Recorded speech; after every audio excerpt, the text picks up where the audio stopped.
Agoin reste dans la capitale, le fief confirmé du mouvement citoyen pour la démocratie et le développement MCD.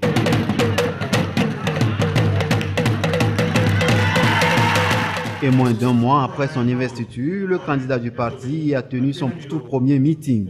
Nous avons voulu rassurer la population togolaise en ce moment de grandes incertitudes sur le virage de notre pays pour amorcer des changements annoncés.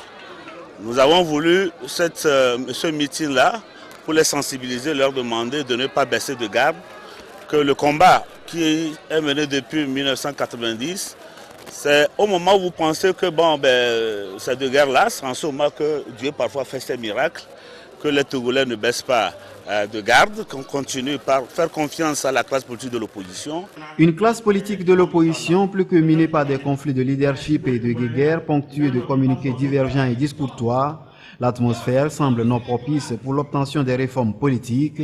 Le MCD appelle à l'arbitrage de ceux qu'il qualifie de doyens politiques. J'ai cité le Premier ministre Edem Kodjo, j'ai cité Maître Yaovi Agboibo, j'ai cité également le professeur Ninevi et j'ai cité le doyen Kagbara pour tout ce qu'il a fait également au sein des CPDC successifs pour qu'ils prennent langue avec nos amis qui sont à l'Assemblée nationale, l'ANC, le CAR et l'ADI, afin de les amener à trouver un modus vivendi, de taire les querelles qu'on entend aujourd'hui par messages et communiqués interposés qui ne sont pas de nature à arranger la lutte que nous menons.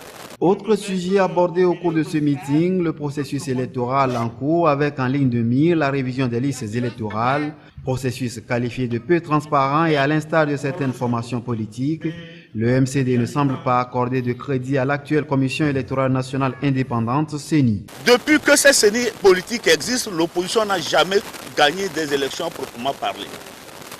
Est-ce parce que les populations ne votent pas pour nous autres oppositions? Mais moi j'en ai fait la preuve, j'en ai testé la non-fiabilité de ces CENI politiques-là se causer lors des élections dernières de 2013, où nous avons vu des urnes entières venues déceler. On a interpellé le magistrat qui était là, il dit mais mes amis, qu'est-ce que je peux faire? Je ne peux rien faire. La preuve c'est qu'on a proclamé que nous avons perdu, ils ont gagné. On les a interpellés pour leur dire qu'il y a des contingents entiers d'électeurs fictifs qui arrivent du Bénin pour s'enrôler, mais rien n'a été fait.